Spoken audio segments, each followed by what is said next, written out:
a diamond in the rough at this point, and we'll see if we get the grant and take it from there. But I want to thank you, Joe, and Luke for bringing this forward, because it'll be a wonderful thing to It'll be a team effort if we get and it. it will For sure. be a team effort. And I say that on behalf of Kiwanis, because I'm a member of Kiwanis, as is Supervisor Bach, and also as a board member of the Action Club. So, thank you.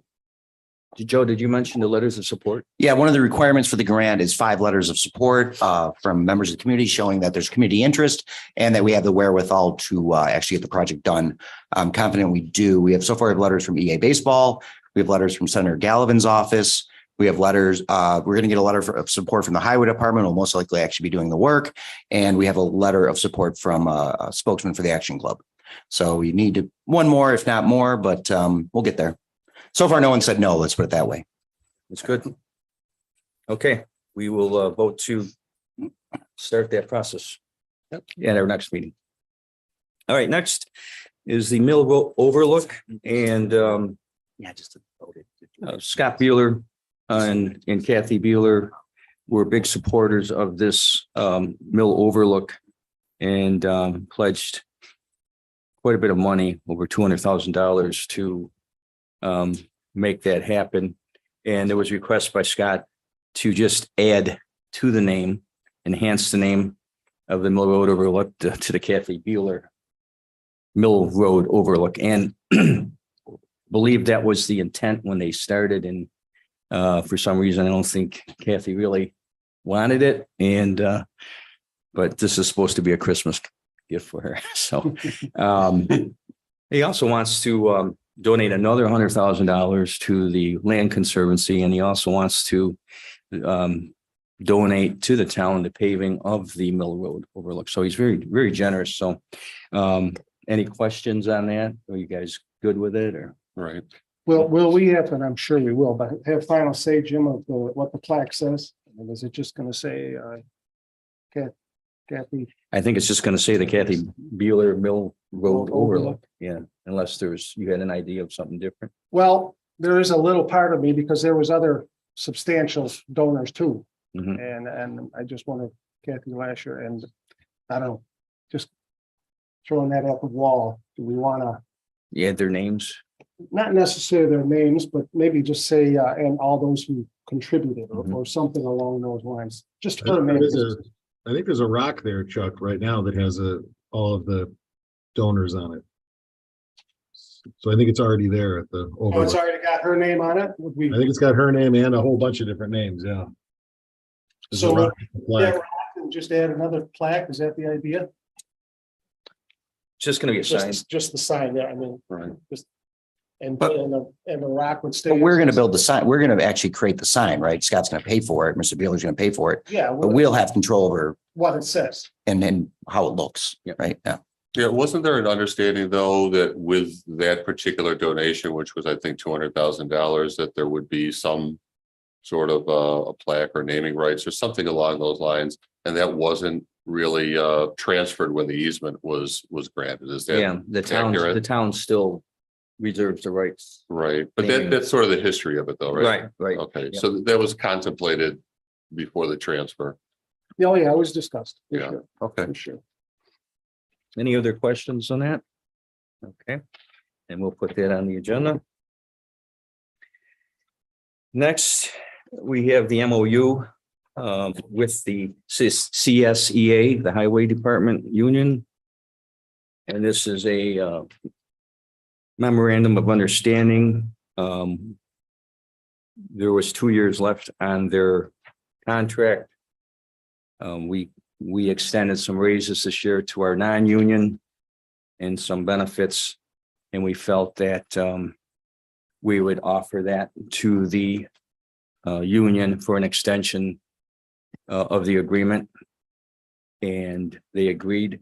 Do you guys want me to read off what we're talking about? Or are you good with it? Or Yeah, you understand it? We have it here, and also it's subject to the CSEA ratification. Right. They've already voted it. They've already voted it. Okay. They voted it unanimously.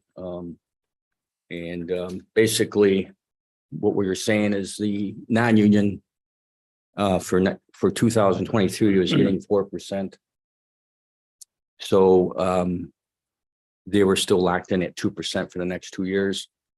And we agreed on 4-3-2, the extension of 2 years. So 4 next year, 3 the following, and 2 of the following. With the caveat that if non-union got more than 2, we would keep it equal. We've always been fair and equal to our non-union and union members. So, but we've always been pretty close to that 2%, at least the last 12 years that I've been. And we did some upgrades to the vacation timing that was pretty archaic. And we also did the same as far as health insurance. We increased it 4% for the non-union. So we did the same for the union. And it went up 8% this year. So all in all, very fair contract, and the town gets 2 more years, and they're getting pretty good deal too. So everyone wins. That's good. I like that. Anybody who's in town for the storm knows what our highway department does. So it's they're a fantastic group, and like all of us, they're facing inflationary pressures. So it's good to be able to recognize what they work, the good work they do, and take care of them. So happy to be part of it. Good. Yeah. I'm good with it. Luke, anything? No, I agree with that sentiment. Yep. Well deserved. I'm happy we can do it for them. I didn't hear that. I don't know. Okay. All right, next on the agenda is the planning board response to 359 Quaker rezoning, and I'll read that. The planning board discussed the proposed zoning request for 359 Quaker Road. The board is not in favor of rezoning from C3 to R3, but would like the town board to consider adding multiple family dwellings to the C1 and C2 zoning districts. If the town board does add multiple family dwellings to one or both of these C districts, the applicant would still need to rezone, but the proposed zoning changes from C3 to either C2 or C1 would be more consistent with the neighboring C uses and less significant in rezoning. Your thoughts? I'd just like to start off with that when the board revised the whole code like a year and a half ago, we put in it in each zoning district the purpose. And I mean, right now it's a C3, so you could do anything in there right now. But under C1, the purpose of a C1 commercial district is to provide areas or centers of shopping service-oriented uses that are easily accessible to neighborhood which they serve, which are not intended to draw customers considerable distances and low traffic volume with no significant impacts. And to me, this certainly fits that purpose. C2 is obviously a little more lenient. C2 is areas of town where business and offices and business may be located, which include activities which draw clientele from all areas of town and outside the town. And these would be things such as shops for construction, trade, commercial amusement and recreation establishments, auto fueling stations, storage yards. I think the safest way to go would be a C1. But as I say, I mean, on one side we have API, and then we have is it Acme or is it Green Associates or whatever it is now? I kind of forget. And then the post office, but right directly across the street we have the polo field. So it's and those you can't be all right, or you can't hardly be wrong in this one. Yeah, and we don't control the neighboring properties. It's a weird line there where this one property is in the town. Yeah. And API Delavan and Green and Associates are in the village. It's really a strange little bird. Yeah. Typically, I think as most of us are hesitant to rezone, but seeing as we don't even have control over the neighboring properties, I think that makes it a little bit easier. And there's already residential in that. There is district. residential, and as it's zoned right now as a C3, they could put all kinds of Yeah. Anything you stuff want. in there. Yeah, absolutely. So Yeah. you know, we are certainly going down to a more restrictive district. So you're proposing to change it to C1? I am, but you know, as I say, it's a C3 now. If somebody has another thought or another idea, I'm certainly open. I think we should get Code Enforcement Cassidy's thoughts on this too. Like, I can maybe jump in as well. I think, Chuck, that's all correct. We took a lot of time to change the districts and have the zones be appropriate for where they are. But what we did not do is we did not look at what lots were specifically zoned as what and how that complies or does not comply with the comprehensive plan that we have. My opinion here is that C1 or C2 would be appropriate. But I think on the schedule for today, we're talking about whether or not we would add the multi-use dwelling to a C1 or C2. And I think that's something that we could do. The intention there was to have a hamlet type, like in the C1, a hamlet type use. And I have no problem putting in multi-use dwellings into that C1. And if we do that, then the applicant can come back and apply to rezone from C3 to C1, and the project that they're looking to do would be able to move forward.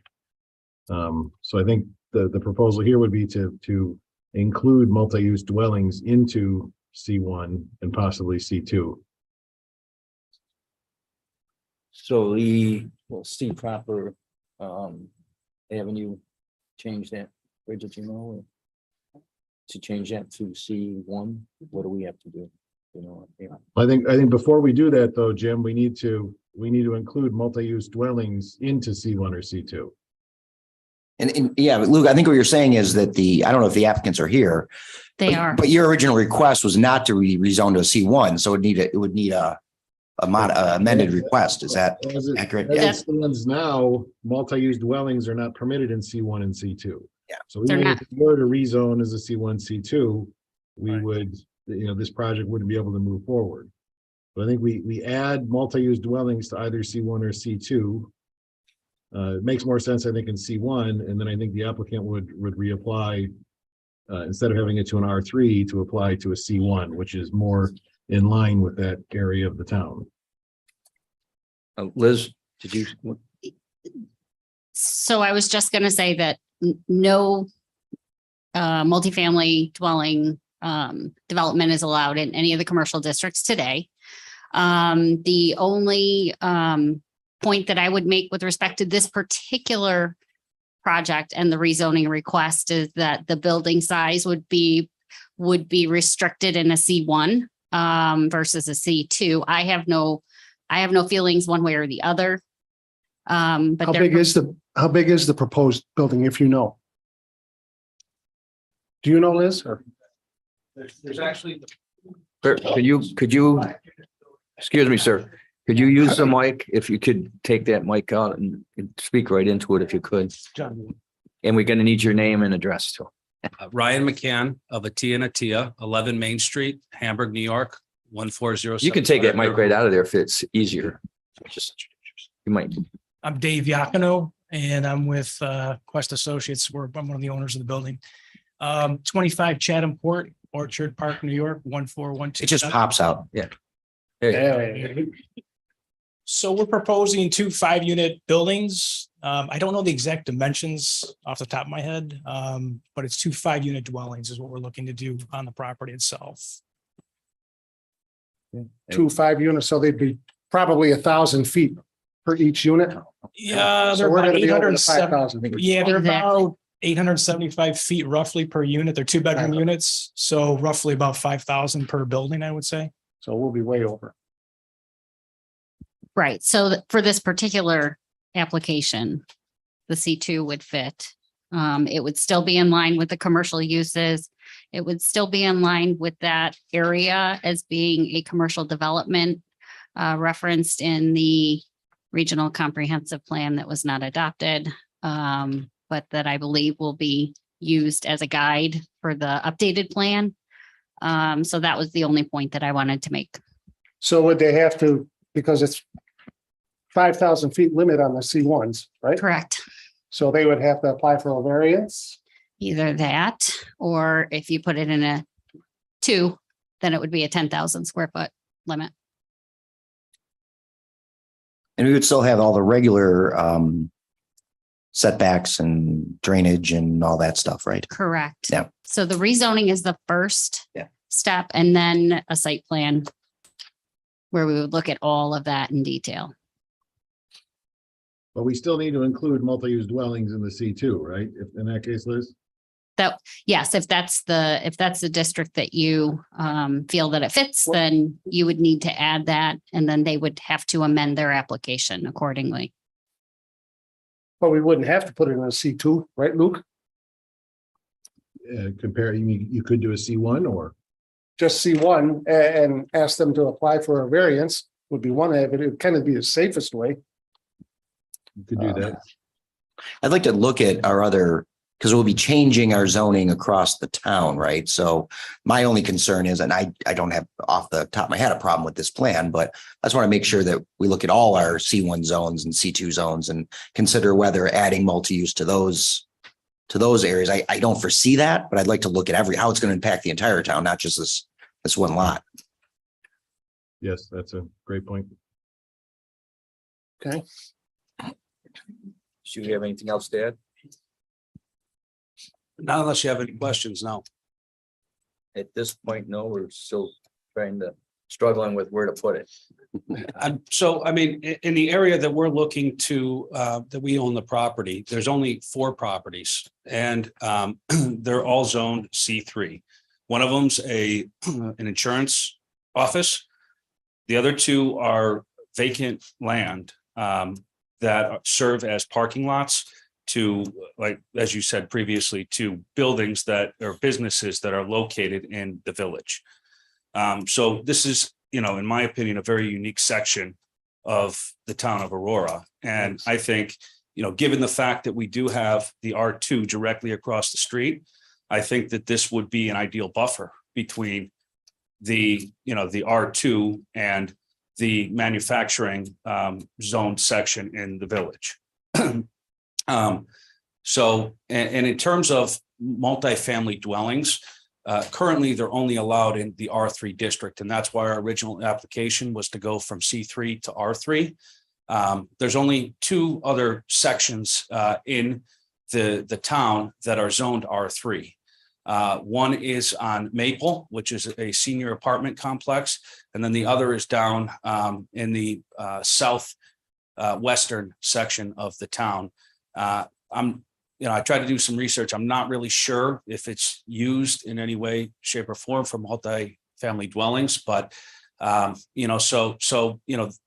given that fact, there's really no other place for a multi-family dwelling to be constructed. So, ideally, it would be, obviously, easier for us to go from C3 to R3 because, it would be more immediate. But I understand and respect the fact that the town does want to go, include it as an additional permitted use in the C2 or the C1.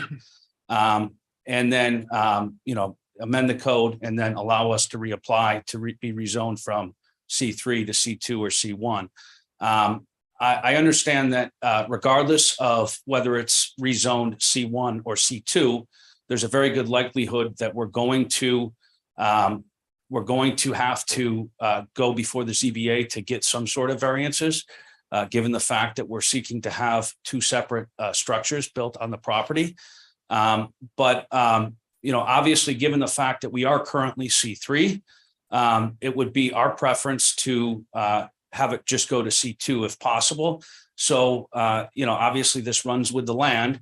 And, if something happens down the road 50 years from now and a developer wants to come in and redevelop it into, a compatible use to the surrounding properties, we'd like to have that flexibility. If it goes down to C1, obviously there's some limitations on what can be done, and then we'd have to go through that process. So if possible, I don't know how that would affect any of the other C2 properties in the town of Aurora. So that might be something I'd have to look into because I know that would be a legitimate concern of the town. But that would be, our take on it if possible. So, and if you have any questions, you can obviously ask now. The property that you're looking to get rezoned, is that just that portion of the property where you're hoping to build the multi-unit, or is it for that plus the rest of the property that's or that lot that you own? They only own the one parcel. Okay, I thought it went back further away from the road, though. I thought that it extended for Well, our parcel only goes back 240 feet, I think, 200 feet.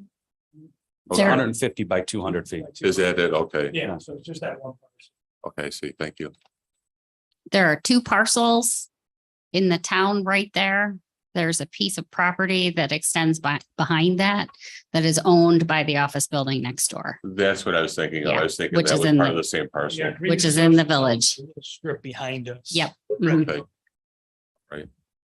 And that's So an the- area where the covered track used to be, right? Back there? I don't know. No. I don't think so. No. That was on Grover. Okay.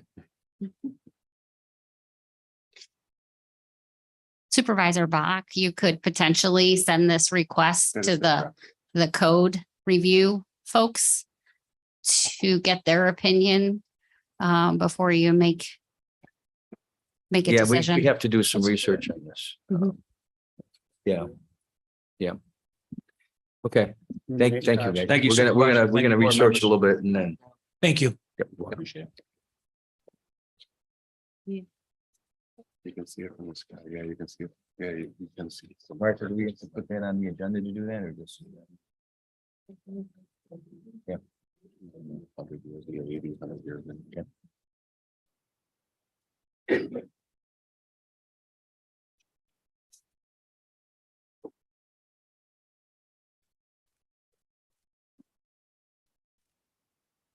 All right, next, it's just an addition to the work session. It's just, you saw the highway intermunicipal shared services agreement.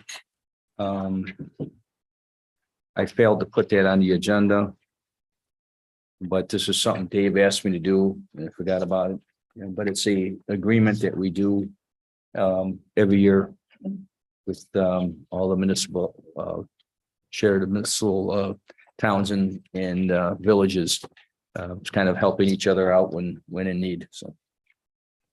Anybody questions or no? Okay. My only was, I did have a question about the cover. Says August 2021. So is it a year agreement or because it would already? No, there was an agreement in effect that was signed many years ago that just kept rolling over. Mhm. And then in 2021, one of the towns and their attorney wanted to tweak it. So that's when it was done in August of 2021. It was before this board, but then it was pulled off the agenda. And now it's coming back to us again. Gotcha. So that's not any sort of agreement date. That's just the date of the document. Yep. Thank you. Okay. Now we'll go into our public hearings and our first public hearing is on video conferencing. And this is a local law. Is that why everybody's here? Consent. I think, right? It's not 7:00 yet. Oh, 3 minutes, yeah. Big one, think so. We got 3 minutes. I can't get my, there we go. We'll be starting that public hearing in 2 minutes. By law, it's supposed to be 7:00. We're a little soon here. You have a good lineup right now.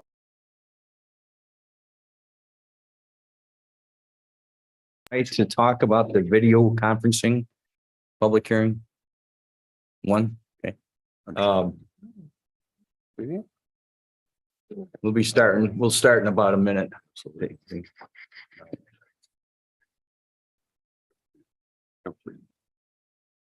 And if anyone else is here for the second public hearing on the adult uses, there's a sign up sheet in back. If you haven't signed up, please sign up. We'll take the names in order and we do ask that you come up to the mic and please speak into it so we can all hear you and give us your full name and address. And if you could keep your comments to 3 minutes or less, so that everyone can have their equal say in the public hearing.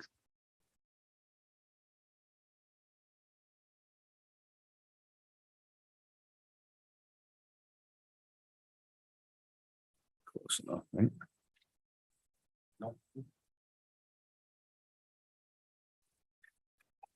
Okay. We'll open up the public hearing on the video conferencing local law, and we're going to open that meeting up at 7 o'clock. And again, if you would like to speak on this, we'd ask you to come up to the mic and give us your full name. Hello, Dave. Hi, I'm Dave Peltian. I live over on Church Street in the Village. And I just want to applaud the board for this local law. I think this is a fantastic move. It was a very interesting thing during the pandemic times that we implemented this type of technology to keep things rolling along. I particularly want to commend Councilman Wachensky, who has been the primary man behind the keyboard and coordinating things.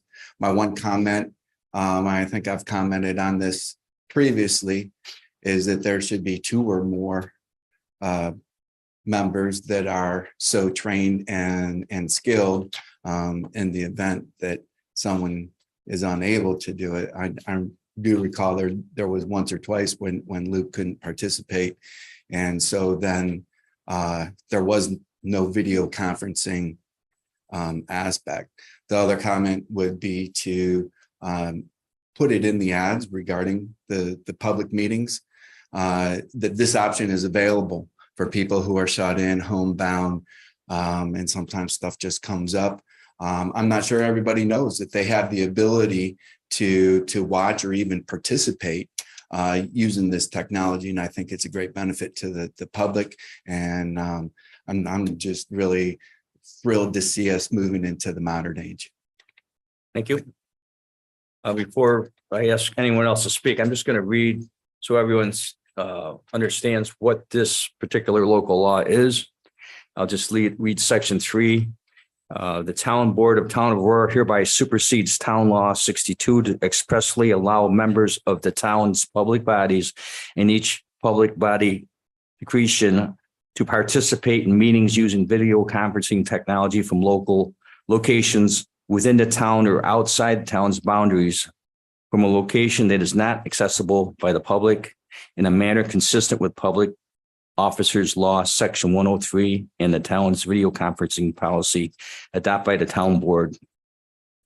Attendance via video conferencing is only permitted in a minimal number of members if a minimal number of members are present to fill the public body's quorum requirement in the same physical location or locations within the town of Aurora boundaries where the public can attend and a member of the public body is unable to be physically present at any such meeting location due to the extraordinary circumstances, including without limitation, disability, illness, caregiving responsibilities, and other significant or unexpected factor or event which precludes the member's physical attendance at such meeting. So a lot of that has to do with our own board being able to participate in a meeting and be able to vote. So if you're physically unable to be here due to those circumstances, and we have a quorum, the councilman or councilwoman or supervisor would be able to cast a vote. They can still participate and they'd be able to vote. But if they would just say on vacation or something, be able to participate but not vote. So that's really what this is intended to do. So I just want to make sure everyone understood that. With that, is anybody else want to speak on this?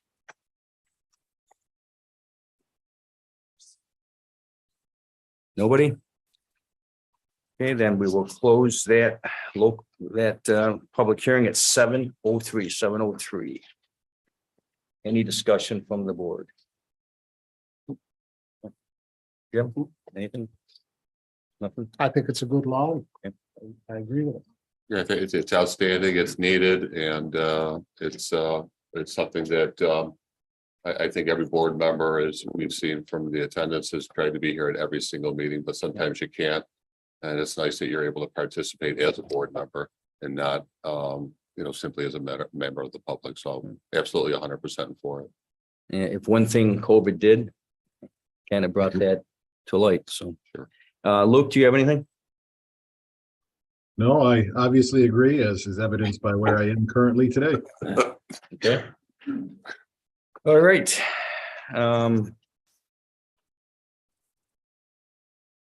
Do we want to add that to the agenda for voting? Okay. Absolutely.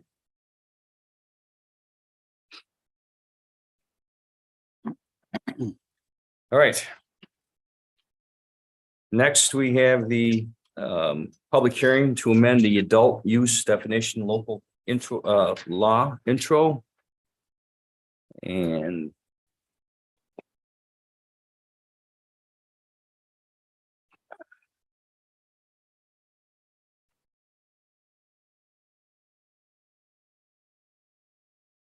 the change that is on the table is the old code on adult entertainment, a public or private establishment which is licensed to serve food or alcohol beverages and which features topless dancers, strippers, male or female impersonators or similar entertainers. And the proposed code would be to take out the male or female impersonators or similar entertainers. So we'll open up this public hearing at 7:05. 7:05. And if you'd like to speak on this, yeah, we're gonna get that sheet here. Jim, while we're getting that, actually, or similar entertainers carries on to the new code. Or what? You had said we were also striking or similar entertainers. That actually carries into the revised code as well, those That words. does. So it's just male or female person. Exactly. Okay, sorry about that. No problem. And we're getting the sheet. I've had 3 or 4 emails that just came over just before the meeting. 4 of them that I have are in favor and 1 was opposed. I don't know if you guys got any more than that. Yeah, a few more came in since we've been here, and I have a total. Do you want me to read it out? I've got them in front of me. but- 2, 3, 4, 5, 6. I have 6 in favor. I don't have any opposed that came to me anyway. And 4 of those were the 4 that you referenced, 4 in favor. So 2 additional in favor since we've been Do here. you want to read those? You think we need to read those or Whatever you think. you want to go ahead? All I have 6. 1 opposed here. So. All right. They're brief. Most of them. Donna Borelli, 412 Oakwood Avenue. I support amending local law 3-2022. I assume that's in reference to this. Dory Shear McGowan, no address listed. I am an East Aurora resident of 26 years, and I am in favor of amending the archaic law which prohibits drag shows. I am more worried about the growing hatred and those who incite violence towards the LGBTQ community than I am about made up boogeymen. Drag shows are for entertainment purposes only, not recruiting children. You know what worries me? The next school shooting. I wish those who are going out of their way to make drag shows an issue, which they are not, would put their energy into keeping our kids safe from something real. Here is an idea. If you don't like drag shows, don't go. And that word freedom that gets thrown around so freely applies here. Next letter. Gretchen Hayden, 132 Park Place, East Aurora, New York. Town Board, I strongly believe that drag shows should be allowed in the town of Aurora and the village of East Aurora. Any archaic law to the contrary, I believe should be changed. Paul Keelich, no address given, but we happen to know Paul lives in the village. My name is Paul Keelich, and as both a village and town resident for over 30 years, I believe it's imperative that you uphold the First Amendment rights of self-expression for individuals living within our town, and village. The First Amendment guarantees freedom of speech/expression. In bold, as you are aware, freedom of speech gives these rights to all Americans without having to worry about government interference. End of bold. This is a basic fundamental component built into the United States Constitution. Please do not trample on anyone's First Amendment right of self-expression. Parentheses. You could be breaking the law. End parentheses. Sincerely, Paul Keelich. Mary Lynn, 2181 Grover Road, West Falls, New York. Dear Town of Aurora board members, it has come to my attention that at tonight's meeting, you will be discussing the issue of allowing, in quotes, drag shows within the town. I am unable to make the meeting, but would like my opinion heard. I am for changing the current law that prohibits such shows. This is 2022, and I am tired of us picking and choosing who we find acceptable. I believe we should be able to have drag shows at local establishments and events. People do not have to attend such shows if they are opposed. No one will force it on them. I previously lived in the village for 26 years, but moved to West Falls because of the open container law in the village, the loud music from local bars and events, and the drunk trolleys, in quotes, that would go by our house until after 10 p.m. I had no choice or control over what I perceived as frequent annoyances, especially in the summer when everything took place outside. If there are planned shows indoors where they're advertised and people can opt in or out, they have that control. Please change this law and allow the opportunity for drag shows. Let's not be hypocrites. Let's show all people that the town of Aurora is welcoming and progressive. Thank you for your consideration. And those are all the emails I have. And I just have one that is opposed from Bernadette Schlock, Schalk. It just says, dear Mr. Black, I'm adamantly opposed to changing the code to allow drag shows, strip clubs in the east town of Aurora. It abuts residential properties and churches and negative affect quality of life and property values. I'm unable to attend a meeting, but wanted my opinion on record. No address. Jim, there's one more that we were sent to during the meeting. Okay. Lynn Brunner, Brunner, no address. Dear board, it has come to my attention that there are efforts to amend an old law banning drag shows. I support amending such a law that was made without the benefit of better understanding of gender. Okay. All right, so we will begin bringing people up. Bernadette Sunger, is it? From Mineral Drive, Lakeview, is it? Okay. How are you today? I'm well. Good afternoon, council and community members. Bernadette Singer, do you want me to give my address? All that? Yes, please. Bernadette Singer, 5687 Minerva Drive, Lakeview, 14085. I'd like to first start off by saying thank you for having us here tonight. And I hope you don't mind me reading from my notes so that I don't deviate from my thoughts. I am the operations manager at Angelina's. When we opened this establishment, we did so with the idea that Angelina's would be a place for everyone. We would optimize the space by creating a plethora of different community events that any demographic could enjoy. We've hosted multiple kinds of parties, such as bands every weekend, banquet events, kids events. We have volleyball courts in the back for volleyball players. We've hosted community classes for members of the community to enjoy doing different fun things, sushi classes that one's coming up next week, a charcuterie board class. On Sundays, we try to maximize our profits by hosting brunches. Regular brunches were not really panning out, and some friends came to us and suggested that we host a drag brunch. This entails a group of drag queens, as they call themselves, entertaining our brunch crowd through eccentric music and fun dance. Right from the beginning, when we threw the first brunch, we were taken back to learn that this event would violate town code. Our original post on Facebook was very clear that this was an adult-only, 21 and over ticketed event. No minors and no one that couldn't make a competent decision to join, would. We sold out our seats in 3 days, which was amazing. I then received notification from the board that I needed to fill out necessary paperwork to obtain special permits to have this brunch. Still, I wondered why I even had to do that. The drag queens that dance for us are regular people with regular jobs. One of them actually works at the airport with a partner at our establishment. And this is just a hobby for them. They're never naked. They're never topless. They're not strippers, and they don't show any inappropriate body parts. They have costumes and they dance. And while some of their dances may prove risky, I'm only saying that in terms of physical agility. They are professionals, and that is their art. Female impersonators. I ask when this code was made and what year and in what context. We live in a pretty progressive time now where these kind of activities are more socially acceptable. And even though it upsets some members of the community, that was not our intent. We also hosted a bar crawl in October. And in this bar crawl, there were 3 men that were dressed as women for Halloween. So what constitutes dressing as a woman? Is it a wig? Is it makeup? Is it a costume?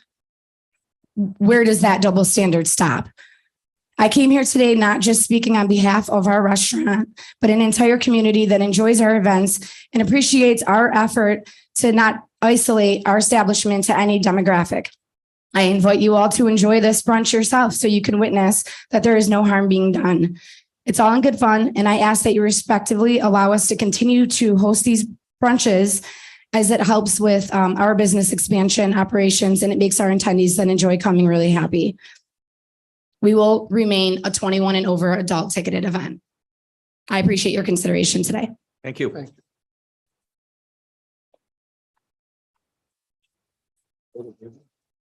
Denise? Yes. Denise Brinton, 233 Girard Avenue, East Aurora. Thank you for having me, Council. I just wanted to stop by today and talk because I actually learned about this discussion on a Facebook page called East Aurora Community. And I was devastated by the hate-filled content on that community page. It was clear to me that the people that were complaining about the drag shows or the drag brunches were really misinformed about what occurs at such an event. I have attended both drag brunches at Angelina's, and I can tell you exactly what happens at one of those events. It's people like me, women around 50, professionals, having a good time, drinking some mimosas, and enjoying the show. There's nothing sexual about it unless you decide to sexualize it. And that's exactly what these people on this Facebook page were doing. There's no stripping. There's no children. As Bernadette mentioned, it is a ticketed event for adults only. So I really do respect anybody's right to protect their children from anything that they deem inappropriate for them. But again, as some of the emailed comments said, if you don't want your children to expose to it, first of all, you can't, they're not allowed, but don't buy a ticket and don't attend if it's not your thing. So I came back to East Aurora. I've moved around a lot and I grew up here in this area. And I recently moved back because I think of East Aurora as home. And I think of it as an inclusive town. But the comments on this page were not inclusive at all. In fact, they're very exclusive, excluding people who have a right to be deserved or have a right to be seen and heard. And I see them and I hear them, and I'm here to speak on their behalf. I support the amendment of this rule or policy that the town has to include drag brunches at Angelina's. And I certainly hope that the folks in the East Aurora community become more inclusive in their words and in what they express online. Thank you. Thank you.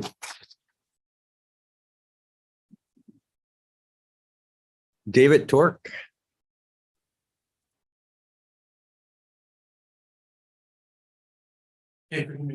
I'm David Tork. Could you use the mic, James? Yes, And I'm just- David Tork. I've lived in the village and the town half my life. I currently reside on Geneva Road. I'm the moderator of the said Facebook group. So I'm pretty shocked that we're being accused of hate. There's no hate going on.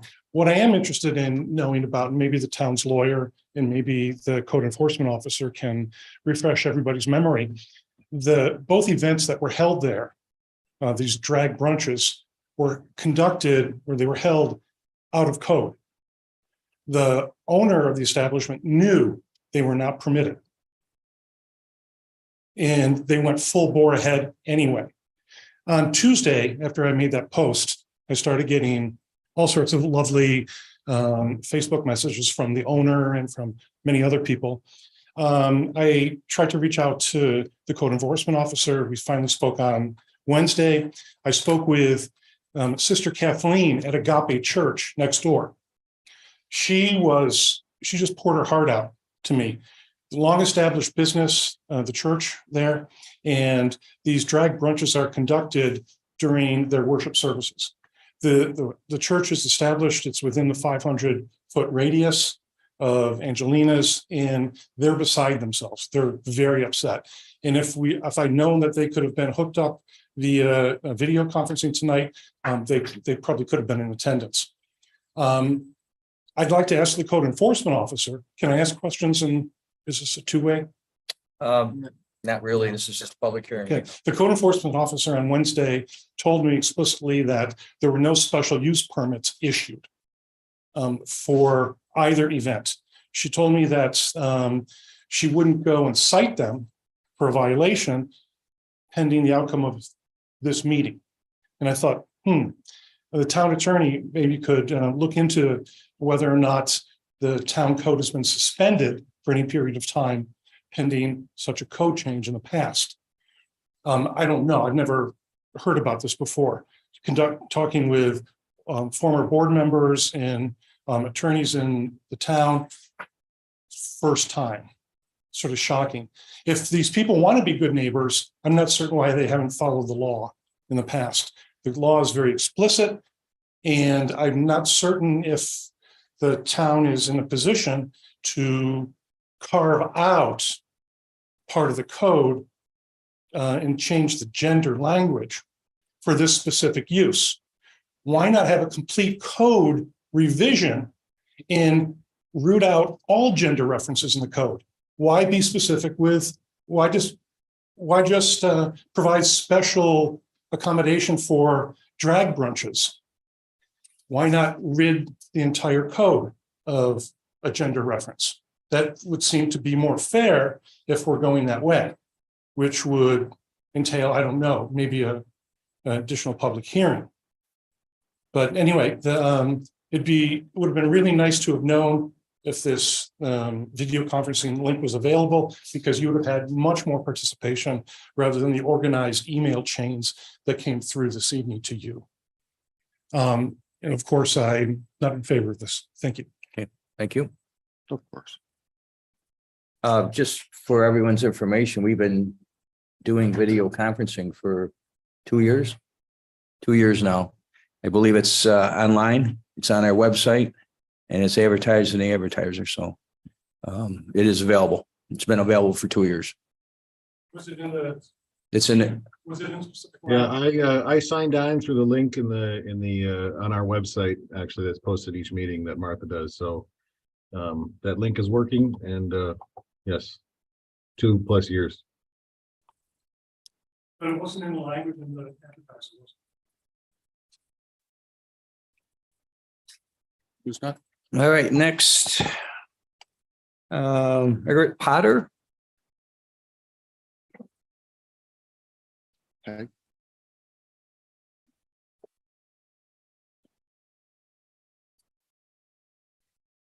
Is that microphone? It's all right. Is it Can you hear okay? me? Wait, it's- Thank you, Supervisor Bach and council members. My name is Margaret Potter. I live at 114 Park Place in East Aurora. And I'm here to say I wholeheartedly support the proposed amendment to this local law. I consider arguments against the amendment to be drag phobia and a means of hiding bigotry and hate towards gay and trans individuals. But there is even more at stake, and that I believe is visibility, respect, and protection for all communities who are marginalized and face discrimination. For this reason, you should not prohibit drag performances under this law. There's no place for homophobia, transphobia, and unfounded fear in the town of Aurora, nor anywhere. Thank you.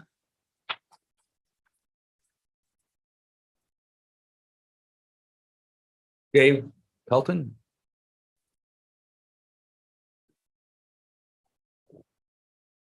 Good evening again. My name is David Peltan. I live over on Church Street in the Village. Just very broadly, why are you doing this? And why are you doing it this way? The legislative intent for the proposed law, all it says is your intent is to change the law. It doesn't say why it's needed. I think there's a lot of misunderstanding on both sides of the equation as to what is the current state, which is that drag shows are legal. They're okay. There's just restrictions on them. This legislation would completely remove any restrictions on drag shows. The fact that you say, oh, if you don't like it, don't go. If it's already 21, it doesn't matter anymore. You pass this law, they can do it anywhere they want, however they want. It's not going to be age restricted anymore. There would be no requirement for that. And any promises on one given business are not going to apply to anybody else who intends to have a drag show in the town. This is not about being against any particular gender expression, gender preference, how people want to live their life. There was a very wise legislator who recently reminded me, when you get elected, it doesn't matter what letters behind your name. Is it an R, a C? It doesn't matter. A D. You represent all the interests of the entire community. You're expected to have a superior knowledge of what this code means and what the change will mean. And it's your requirement as in your position to balance the interests of everyone in the town. There's currently restrictions on adult use entertainment, adult entertainment. Nobody has argued anything other than that this was adult entertainment. And so why should they be specialized? One of my friends is a lesbian.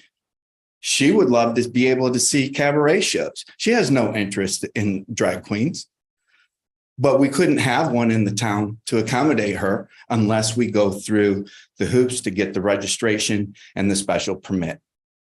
There is no reason to eliminate those requirements for adult entertainment.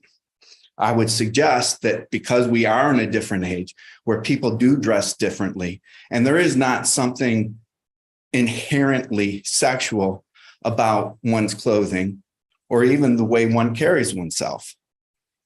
Make the code more specific. As Mr. Torque mentioned, this code actually is kind of out of date. It refers to just in blunt terms, the nipple. I forget what the technical thing is, but the area from above the areola down.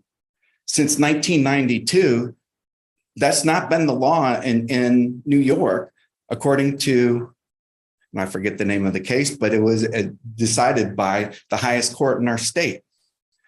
Yes, this code does need to be modernized, and I would suggest making it more specific when it comes to something that's a little bit more vague. You mentioned of similar nature. What does of similar nature mean? One suggestion would be, and also to not necessarily restrict it to places where food or alcohol are licensed. Make it for all places, because if you go and you look at the adult use code, at the top of it, it gives the reasons why we have this code. And no one has suggested that those reasons have changed. But perhaps something like this. An adult entertainment cabaret is a public or private establishment other than a private residence, which features topless dancers, go-go dancers, exotic dancers, strippers, male or female impersonators who provide entertainment that appeals to a prurient interest, or similar entertainers, regardless of whether or not performed consideration. Because again, this is not to go against anyone's lifestyle or what they think is entertaining to them. It's to restrict things that are adult because they're of a sexual nature. And I don't think this code is very clear in that regard. I would urge the board to reconsider and redraft, especially because without a specified legislative intent, it's arbitrary and capricious and would expose it to, will make it vulnerable to litigation. Thank you. Thank you.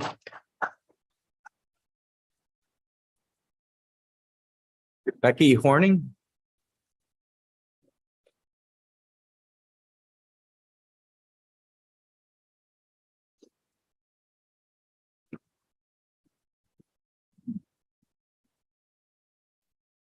Becky Horning, South Wales, New York. Thank you for letting me speak tonight. I just have a few questions that I want to ask of the board to consider. And so one of the questions is, where was the public notice for the hearing printed in the advertiser?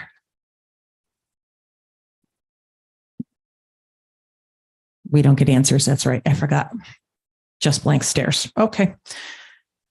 Why wasn't the law currently in effect enforced at the time? And will the new law or code adjustment be retroactive? I was just wondering if the board had spoken to Agape Fellowships and the property owners and residents adjacent to Angelina's. Has consideration been given to negative impact on property values with this change proposed?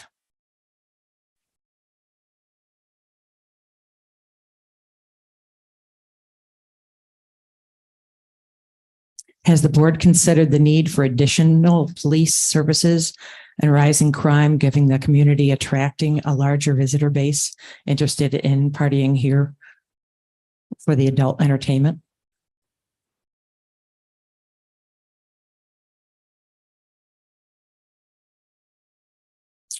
Thank you. Brad Simone.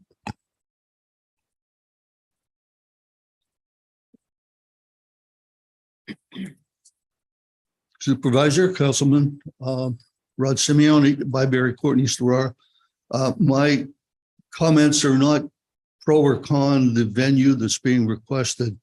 My concern is that you are considering, if you will, spot coding as opposed to spot zoning.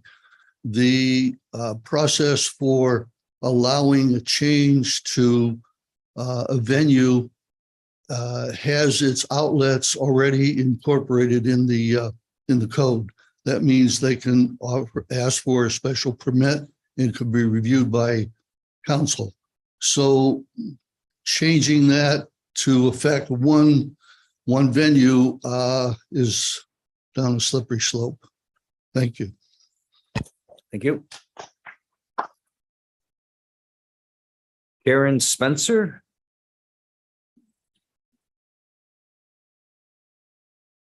Hi, my name is Karen Spencer. I live at 31 Hamlin. I'm just here to say I approve wholeheartedly of the change. I believe that when Rudy Giuliani was famously photographed in 2000, when he was dressed in drag, standing next to Mr. Trump, he would heartily say he had no intention of grooming children. I do not consider this to be an adult activity. It is entertainment, and I applaud the people who have spoken in favor of inclusiveness. Thank you. Thank you. Eric Aspen, I'm sorry. I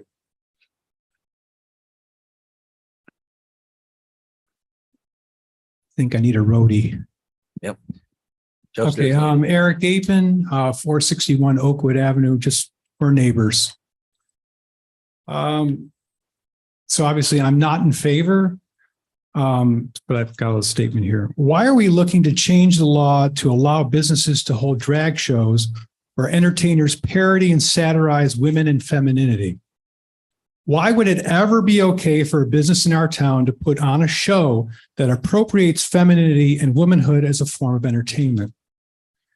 The trash can of history is filled with this type of entertainment where one group negatively parodies another in the guise of entertainment, of having a good time. You can ask Al Jolson, you can ask, Justin Trudeau that too. And it doesn't matter who does the entertaining. It's just not appropriate. I don't care who's doing the entertaining. Are these shows upholding the dignity of women? Even the stage names of a few of the recent performers, Ditzy Duke, damsel in distress, point to negative stereotypes. Do we want that here? It needs to stop. You know, we can't, one side, other side, all of it needs to stop, all the negativity. Our community is better than this. I beg the board, I beg you not to change the law and to stand up for the dignity of women. Thank you. Thank you. John Roden.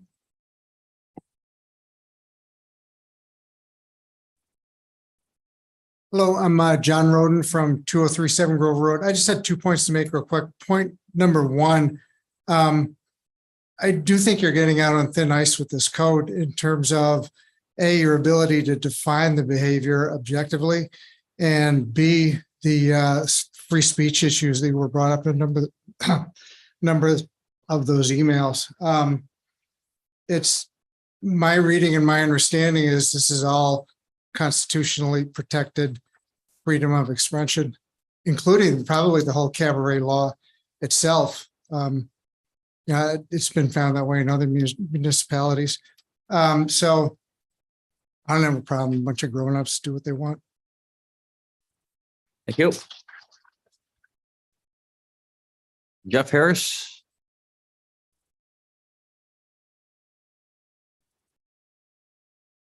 How you doing, Jeff? These tall people. There. Jeff Harris, 1362 East Main Street, East Aurora, New York. I have a couple points I'd like to make. First of all, I don't care what somebody does behind closed doors. I respect the First Amendment and our freedom of speech. I do not like being called a hateful person because I oppose certain lifestyles. That doesn't make me hateful. I have some religious convictions. I like to think I'm a moral person, and I'm not saying this is immoral.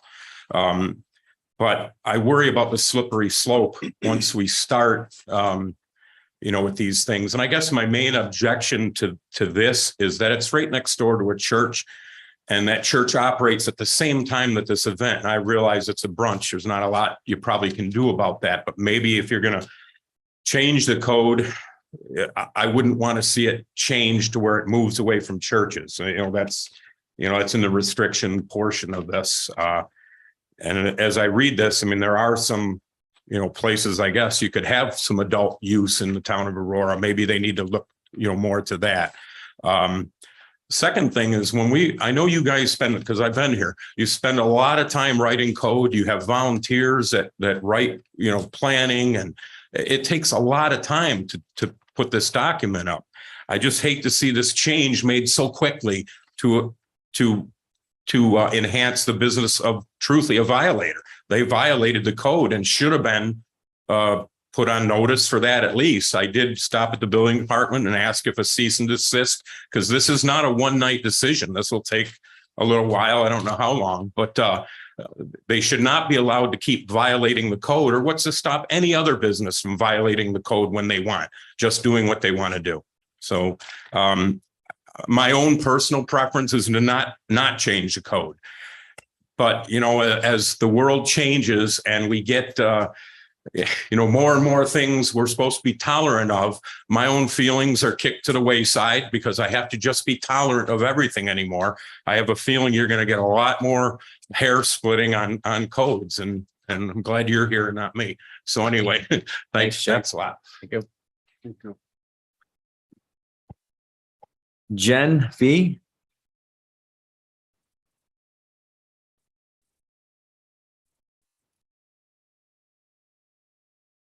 Hi, I'm Jen Fee, 54 Castle Hill Road in the town of Aurora. Other people spoke much more eloquently than I can. I'm in support of this change. I'm in support of it because I'm also worried about a slippery slope. I don't know how this is possibly enforceable. Are we, the Aurora players are licensed to sell food in their establishment. Those are all male and female impersonators. I'm not sure if anyone has slapped the cuffs on Rob before when you've been at the Roycroft, but he has definitely impersonated people for Millard Fillmore's birthday. There is many times for Halloween, for other times, that we all dress up as other people. This is part of the human condition. It's what we do.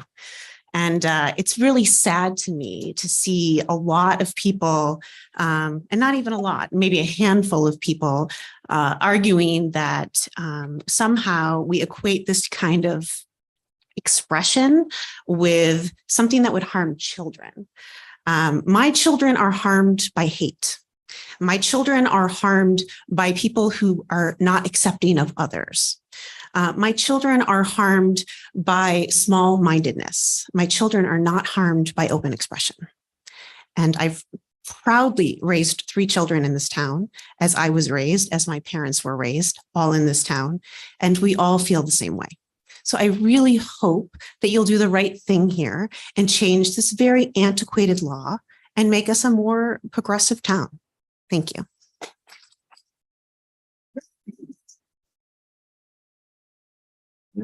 Dr. Andrea Peach.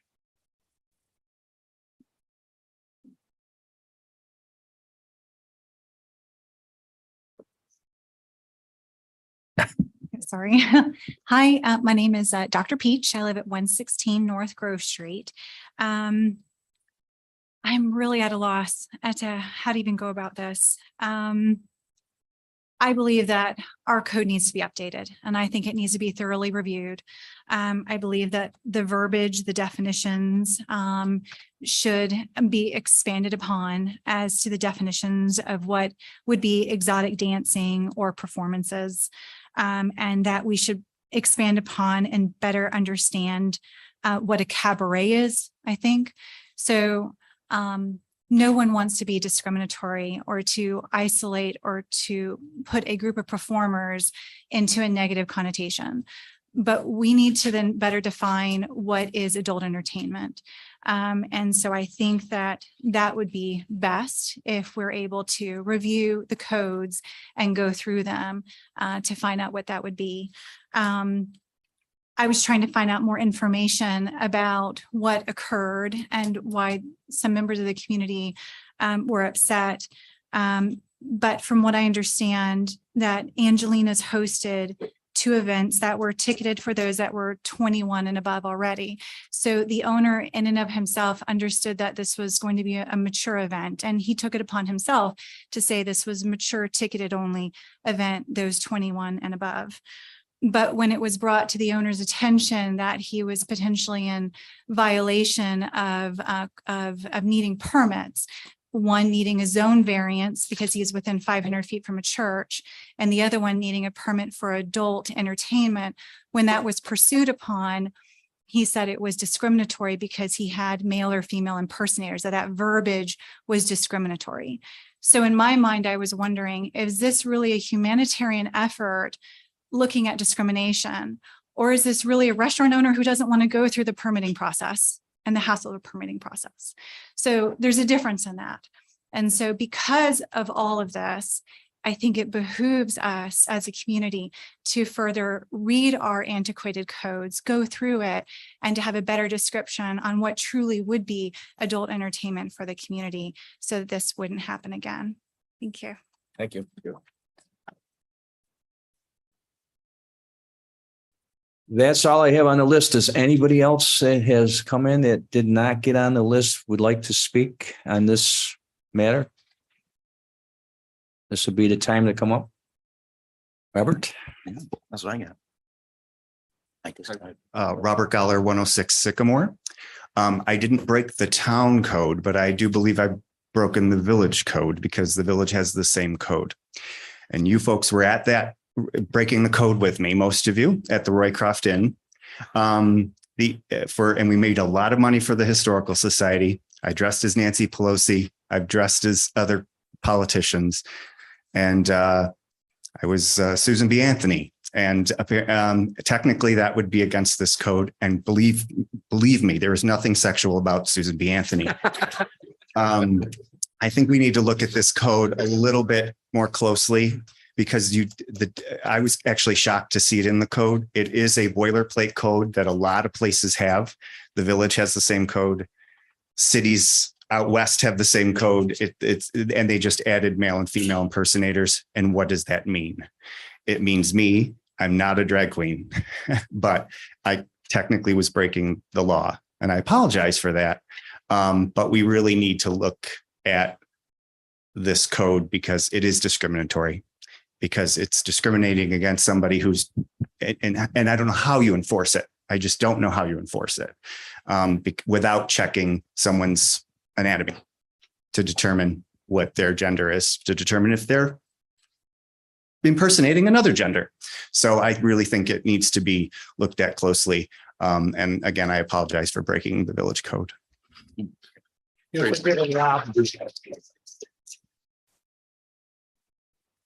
I don't know, jail time. What do you think? Wait, that wasn't Nancy Pelosi? Anybody else? Supervisor, there's somebody maybe on Zoom. Okay, I got a gentleman here and then we'll take anybody online after here. Hello, my name is David Dubois. I support the change in the code. I saw some pictures online of the show and people were like, oh my gosh, this is horrible. But if you've ever been to Hamburg Beach in the summertime, there's far more skin, far more sexuality at the public beach than there is at this private event. I'm actually surprised to hear that it's adults only. And I don't know why it would be, because like I say, you could go to the beach and see a lot more sexuality, skin than you would ever see at this show. And it's not even entertainment there. It's actually just, provocativeness there. This is something fun. And I really think it supports the village and what we stand for.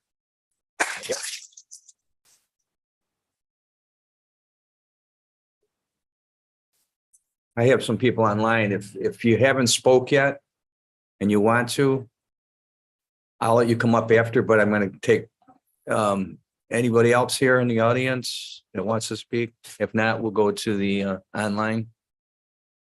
Elizabeth. Yep. Should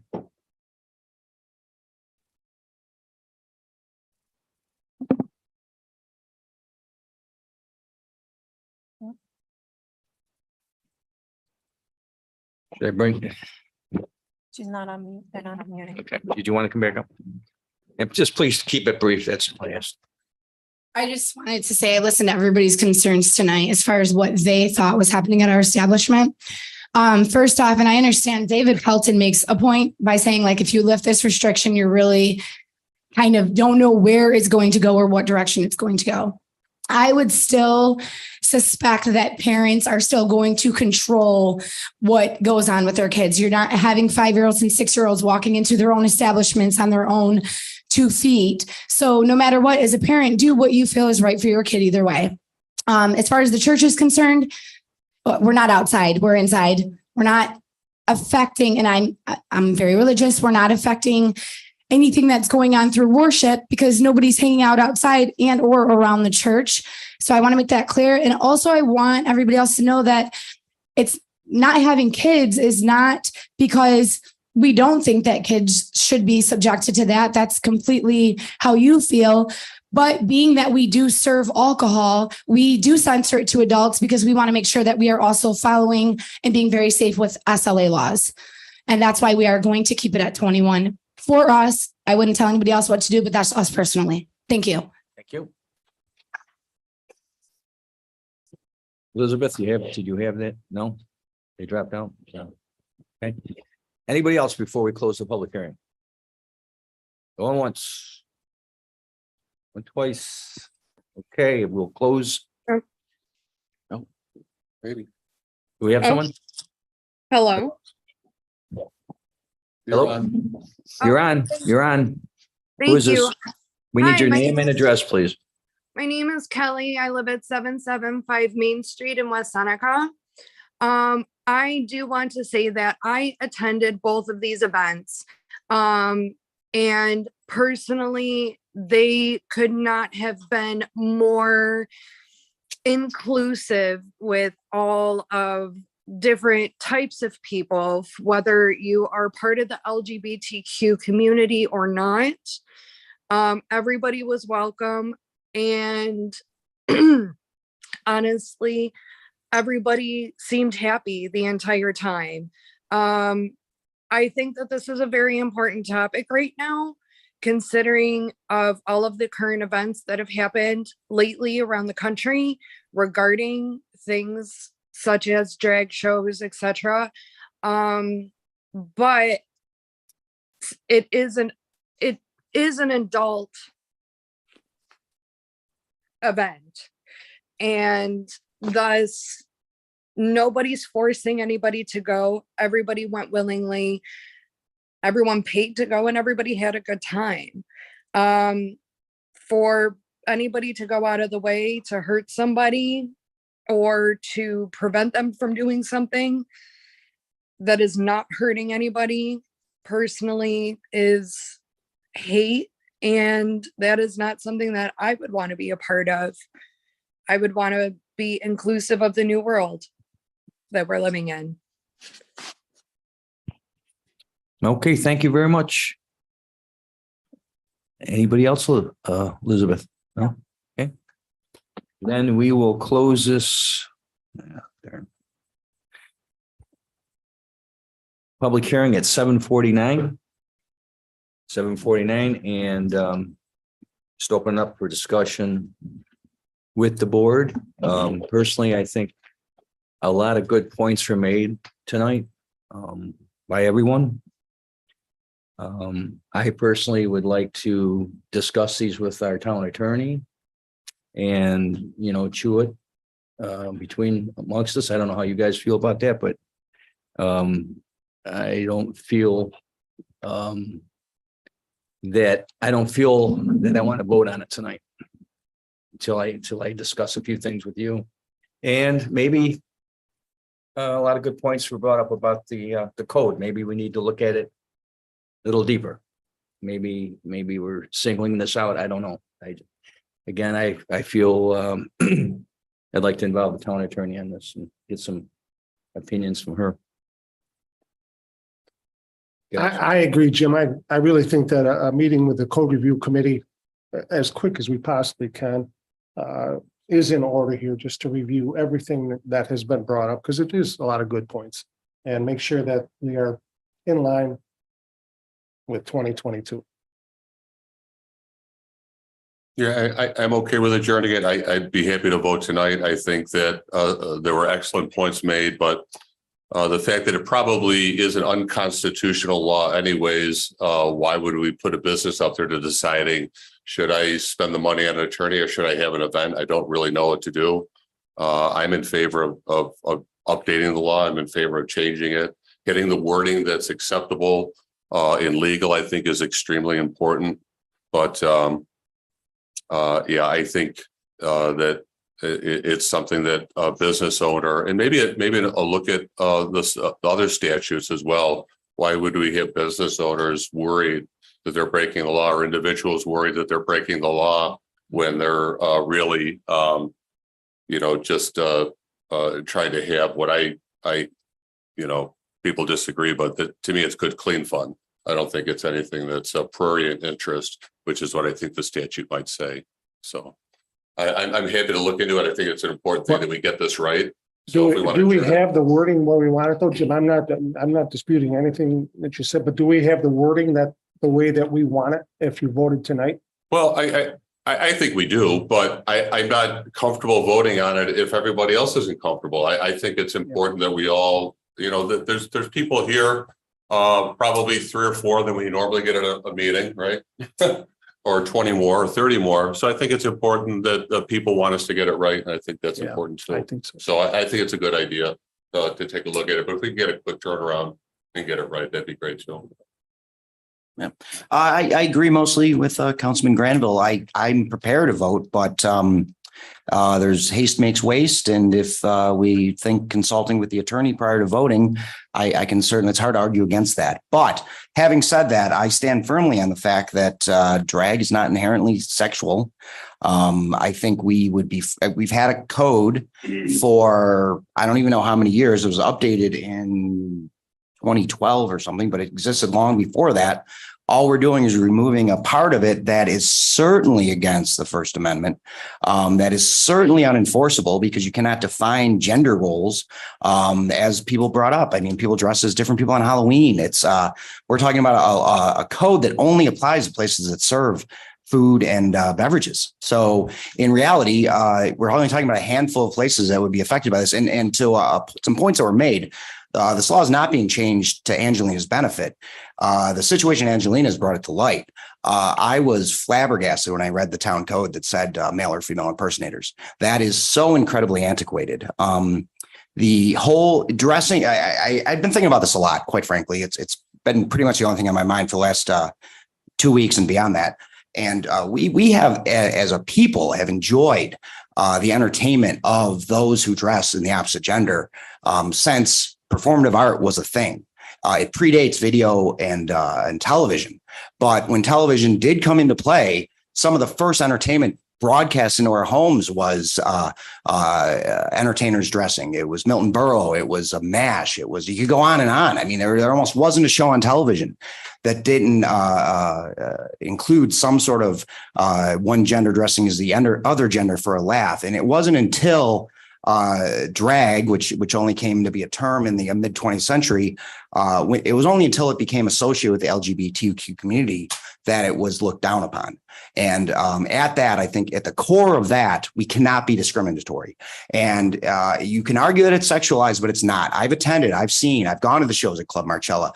I went thinking they would be sexualized, quite frankly. I was blown away by the entertainment value. These are performers who are dedicated to their craft. And I will not belittle them by pretending that they are simply objects of sexual desire or to be made to be objects of sexual desire. So with that intent, if the following members of the board, I respect everybody's opinion on this board. If we need to talk to our attorney to make sure I get this right, I'll go along with that. But the fact of the matter is I came here today and to listen to people and see if anything changed my mind. I'm always open-minded, but simply getting rid of male or female impersonators doesn't bother me one iota because it's not enforceable. And I believe it's prejudicial. But if we need to chew on it, I believe that everybody's coming from a place of honesty My here. concern would be just to get it correct in the code, in lawfully. Yeah, that's what There's been some good points brought up by the audience tonight. Sure. And I think we need to look at that before we just do something rashly. But to Councilman Granville's point, we should do it with great expediency. As long as we're prepared. I mean, even as soon as next meeting. I don't see why this should take very long. This code, as Rob Goller, the wise and knowing Rob Goller pointed out, is this code is common. This is boilerplate code. So we're not really, I don't think we're tinkering with anything significant, but if we want to take a look at it and make sure everybody feels comfortable. I would feel better discussing this with Bridget. Yeah. Making sure that all our T's are crossed and I's are dotted. Maybe we got to look at the rest of the code. Maybe there's some other references. I don't know. There were some good points brought up. And it's tough. And you know this, it's tough when you're dealing with sexuality. What can we go to any band on any given night and they're performing provocatively? I mean, as the code as it's written, people here know this. Culture Club couldn't play Borderland. I attended Borderland last year. One of the bands, which was highly entertaining, one of the gentlemen, I think he was a gentleman, but I'm not going to make a value judgment, wore a corset. Shut Borderland down. He's crossed the line. He's violated town code. I just think this is a ridiculous 4 words, and I'd like to see it stricken. But that's where I am. I of course don't have a vote not being at the meeting today, but I would have to agree with Joe here. You can do one and the other.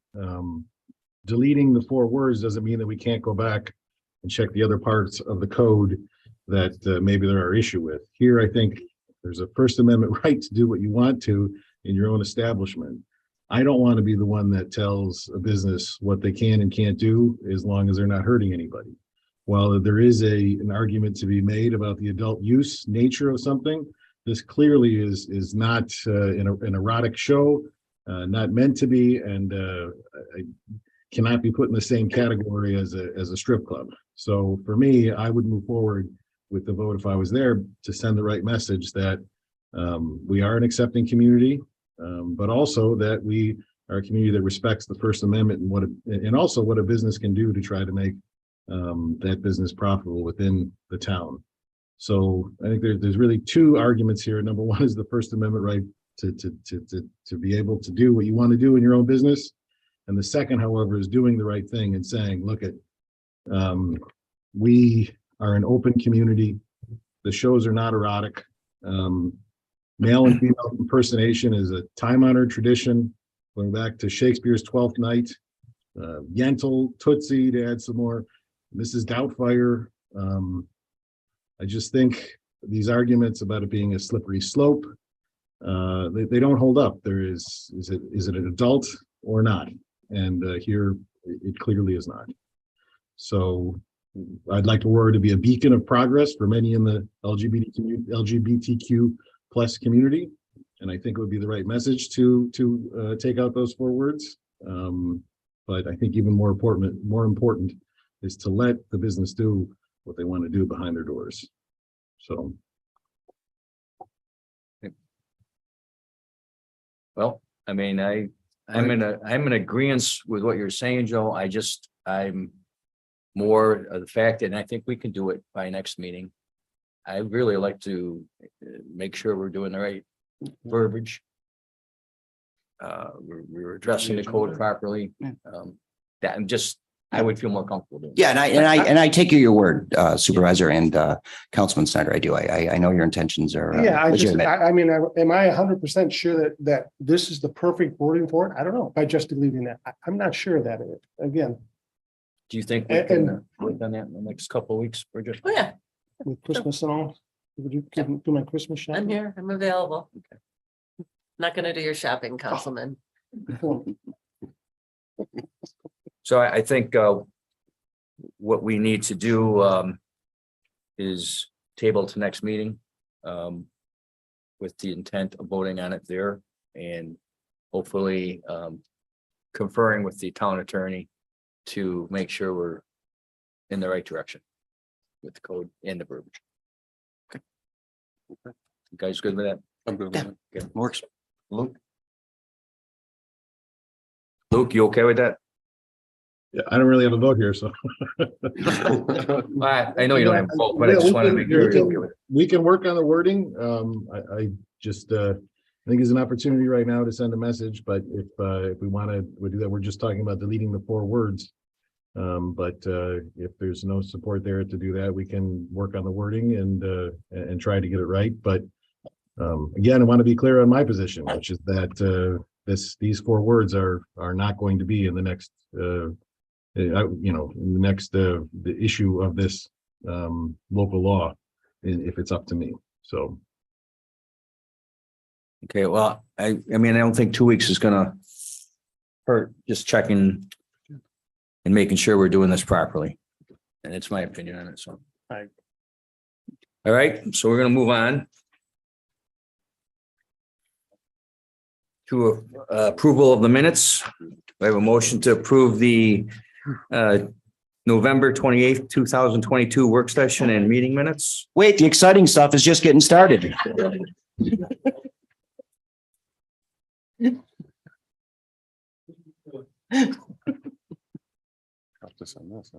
Yeah, so moved.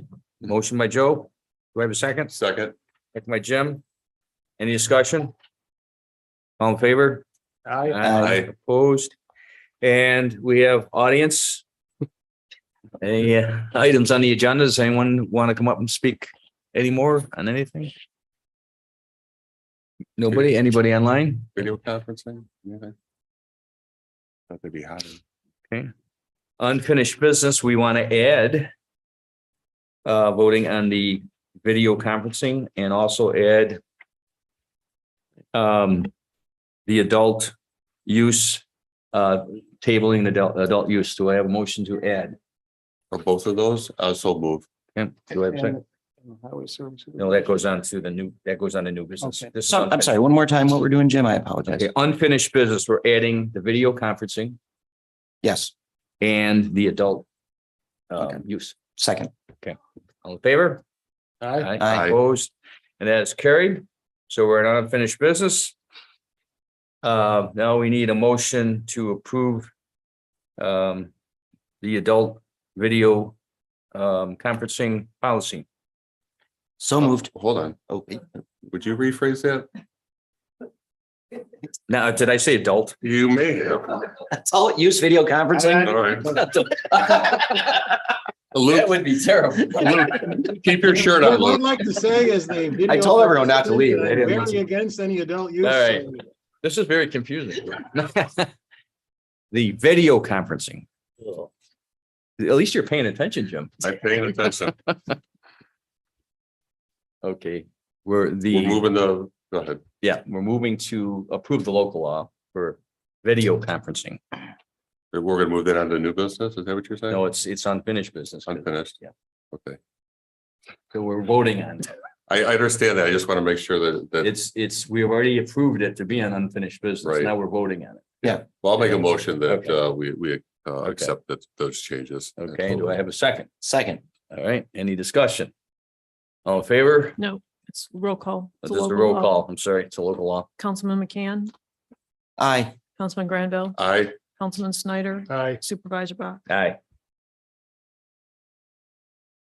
Okay, now The man. The adult. Doesn't get a vote. code change. I need a motion to table to our next meeting. I'll make that motion. We have a second. I'll second. Any discussion? All in favor? Aye. Aye. Opposed, and that is carried. Now for new business, we're adding H, which is the highway agreement, and I, which is referring the 359 Quaker rezoning to the code committee. Do I have a motion to add those two items? So moved. Do I have a second? Second. Any discussion? With this, have we ever sent anything to the code committee before? This is a new, I don't remember the code committee coming into play. Who's the code committee? The code committee would be that group that did the code a year ago. Okay, so it's a standing committee? Myself. Or is it kind of ad hoc? Well, it's Is it ad hoc or is it a? No, well, yeah, I'd say so, but I mean, a member of the planning board, a member of the zoning board. was Okay. there, Mark was there. Okay, that was my discussion. All in favor? Aye. Aye. Opposed? And that is carried. Next, we have the T-Mobile grant, and I guess we need a motion to approve going forward with the application. Is that right, Martha? We're just gonna go through you. No, I'll write the You're grant. gonna do it? Yeah, Oh, I'm already mostly done with it. I just Oh, need those okay. last little bits. oh, perfect, okay. And we need a motion to approve that. So moved. I'll second. Any discussion? All in favor? Aye. Aye. Opposed? That is carried. Next, we have the Mill Road Overlook enhanced name. And what we want to do is just add Kathy Beeler to the Mill Road Overlook name. So it'd be the Kathy Beeler Overlook, Mill Road Overlook. Do I have a motion to approve? So moved. Do I have a second? Second. Any discussion? All in favor? I do have some discussion, and I don't want to prolong this too much, but the verbiage that's going to be used, the language in there, the proper spelling of her name, that's going to go through the Land Conservancy, or is it going to go through Highway Department? Just to make sure Dave that, usually gets the signs made. yeah, So I'm sure we'll be talking to Scott and we'll get them all. okay. Yeah, I don't believe the Land Conservancy makes the signs. I think Dave from the Highway Department made them. I figured it was him, and I figured it'd be covered, Jim, by you and by Dave's office, Yeah. but I just wanted We'll definitely get the spelling right. All right. Jim, Yes. can we add that, I think we have to ask Adam to not publish anything about this because it was supposed to be a present, right? Yeah, well, Till after the holiday? well, Go ahead, we had that Grant, let us discussion, know. but I'm sure, being that it's online and probably Facebook and everything else, it's probably gonna be a hard thing for No surprises. to keep it a secret. If I could ask Adam to keep things out of the paper, it certainly this wouldn't be the main one.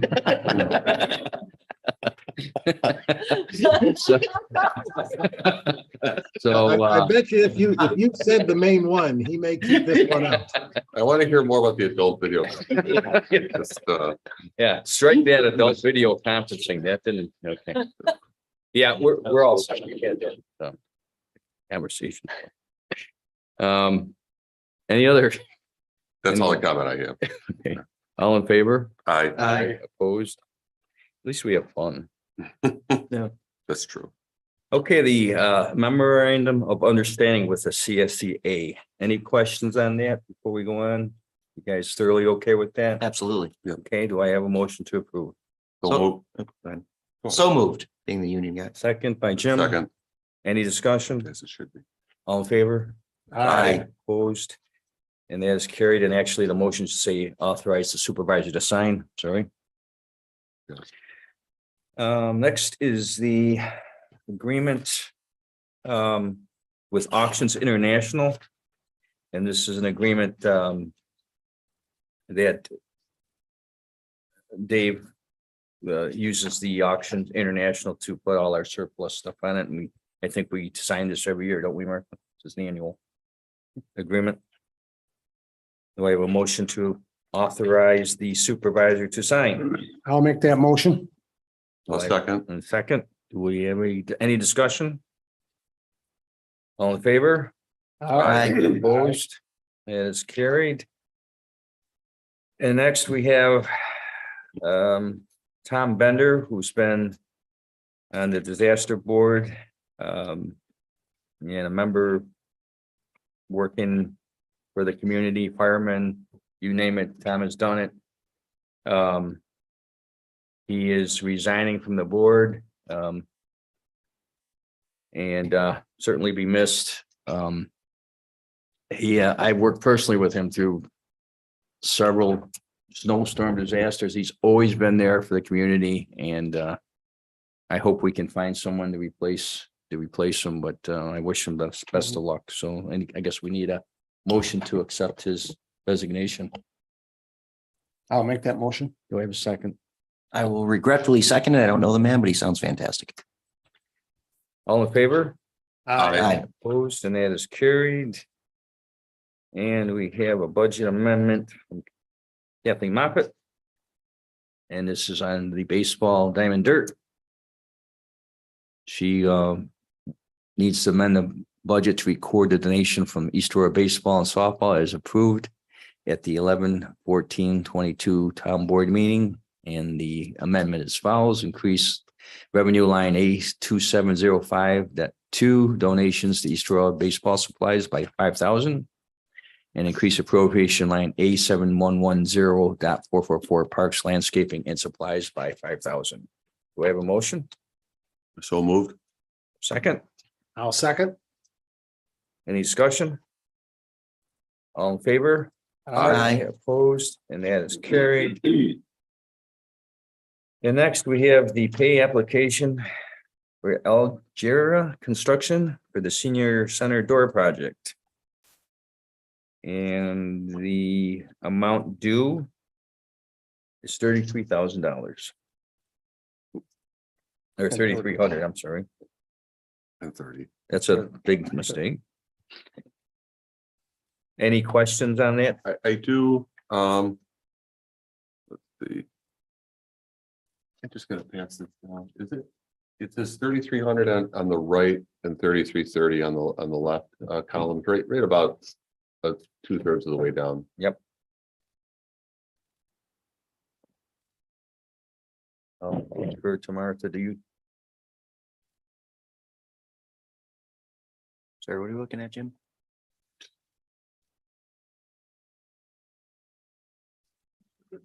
Oh, yeah. 33. Good catch. 3330, okay. So it should be the 3330, okay. So I would need a motion to approve the payment of 3,330. I'll move. Oh, go ahead. Go ahead, Jim, and I'll second. So moved. Okay. Any questions, concerns, None. comments? All in favor? Aye. Aye. Opposed? And that is carried. Next, the addition of the highway intermunicipal agreement that we sign annually. Do I have a motion to authorize the supervisor to sign? So moved. Do I have a second? Second. Any discussion? All in favor? Aye. Aye. Opposed, and that is carried. And next, we have the Quaker Road, 359 Quaker, that we're going to refer to the code committee. And get some input on what we should do with that. Do I have a motion to refer? So, Second. so moved. All in favor? Aye. Opposed, and that is carried. Next, we have communication reports. We have the November 2022 Senior Center Town Clerk work requisitions, dog control, and supervisor report. And we also have the October and November 2022 rec reports. Next, we got business from board members. I'll start with Chuck.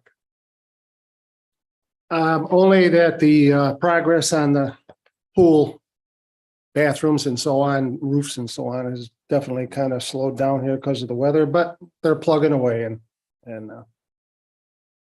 we'll keep going. Luke, anything? No, still working on the stuff we said last time. The only update that we did meet with the chiefs about ambulances. And we'll continue that. Seems like that we're going to be forming a committee on that. So I think if it's okay if Supervisor Bach and I take that moving forward, that'll be our two. Is that okay? I'm fine. Okay. Okay, good. Jim. I don't have anything to report. I just, I know this isn't our last meeting, but this is certain, as we all know, my first year here, and I appreciate the great amount of work that the board does, and appreciate even more so what the board does after this first year. And I hope to get more involved in the committees that are necessary next year. Appreciate the fact that it is a very smart but very congenial board too. And always been impressed, and this isn't, I don't think, anything new, but always impressed with the heart and dedication the people that work here. So looking forward to next year. Thank you, Jim. There must be something. There are with the no quality Christmas of the- bonuses, you know. I'm sorry, go ahead. Luke, ruin your There must joke. be something with the quality of the video. I thought Jim said we were a smart board, and that can't be right. I think he's looking for a Christmas bonus. Hey, Joe. I'm up. Just been working on that grant, the T-Mobile, and the other thing is with Adam's help as a member of our library board, we're collecting books over at the library for an inner city school. Aurora has been very generous. We filled up a bin. I put another bin. I haven't been there to check the bin. I have 10 boxes at home. 10 boxes of new books. Well, not really new. No, we're going new books. These kids, I've done this in the past through my union, and I got to tell you, these kids do not get a lot of new books. They used books are a dime a dozen. We gave out books to them before the pandemic, and to see these kids' faces when they got that shiny new book where you open it and you know you're the first person to crack it open, they could not have been more excited. And they're a very diverse community, and the books we've been collecting reflect that, which is absolutely perfect because for kids to see pictures. See books with kids that look like them means the world to them. So it's great. And I commend Paul over the library for helping run that, and Adam for putting me in touch with her. And we're going to end that collection on Friday, and then the following week deliver them so the kids can take them home for Christmas. Oh, nice. Yeah, very good. Is there a book list? Just K through 4. And they're not, I mean, I say they're multi-ethnic when I say that I'm guessing here, third Caucasian, a third Hispanic, a third Black. So you don't want all one, you know what I mean? All the kids need to be represented in these books if possible. So yeah, if anything you think's appropriate for K through 4, drop it off at the library. There's a big old bin. Thanks, Joe. I have nothing, so we'll go to business from the audience. Anybody from the audience that would like to come up and address the board on anything whatsoever? Rob? Just dumbfounded that wasn't Nancy Pelosi. Robert Geller, 106 Sycamore. And I know you just don't want to talk about this adult law again, but I just had a suggestion. I had brought up that it's a boilerplate law. And it appears from my limited research that the village has the same law. And it might, if there's a problematic issue with parts of the law with the town, I imagine it would also be problematic constitutionally with the village law. And maybe this is an opportunity where there could be some working together on it to figure out, what parts might be problematic, what wording we could use, especially since we have one code enforcement office working with both codes, that part if there's a problem with it. And I do agree that those words can be eliminated immediately and we can work with the next part. But it might need some, more review. But I think if the village has the same problematic parts of their law, because it's the same law, that maybe working together might be helpful for that. That's a good idea. And I don't disagree with you, Rob, on that. There's just some items that were brought up tonight that challenge the legality of it. And I feel better talking to Bridget about it. That's all I'm saying. So, yes. Hi, Marcia Kimmelhurt, 178 Green Street, East Aurora. I'm a member of the village board and our verbiage is exactly the same. So I can see that this is something that we're going to need to address to bring everything aligned. Okay, thank you. Yeah, thank you. Marcia, do you think we can get maybe a couple of village trustees to come to a committee and we can work on it?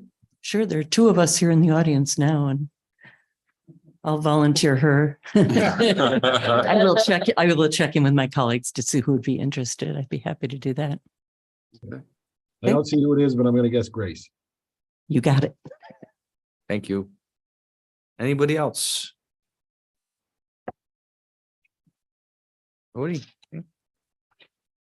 All right, then we'll go to staff reports. I'll go right over to Rob. Okay. No new history? Anything from the library? How about the building? Still in there? Okay. All right. Brad, you got anything? Paul? All right. Chris? Yeah, so East just ran its annual Kiwanis meeting. We had just south. Take that, yeah. Thank you. Is this on? Yeah. So the East Aurora swim team just hosted their annual Kiwanis swim team. We had just south of 300 athletes come through, and about 80 of those were East Auroras. Megan and I met with a representative from Parkitects about creating a playground and updating what we have over at the community pool park. So he did some measurements out there and is going to come back with some, preliminary sketches and things like that. So I'm sure we'll be in touch soon. Great. Then I forgot what I was going to say. I'll pass it on now. Liz? I don't have anything. What? All right. I didn't miss anybody, right? All right, motion to approve the abstract. So moved. Motion by Jim, Second. second by Chuck. Any discussion? All in favor? Aye. Opposed, and that is carried, and a motion to adjourn. I'll make the motion. Motion by Joe, I'll second. second by Chuck. Any discussion? All in favor? Aye. Opposed, and that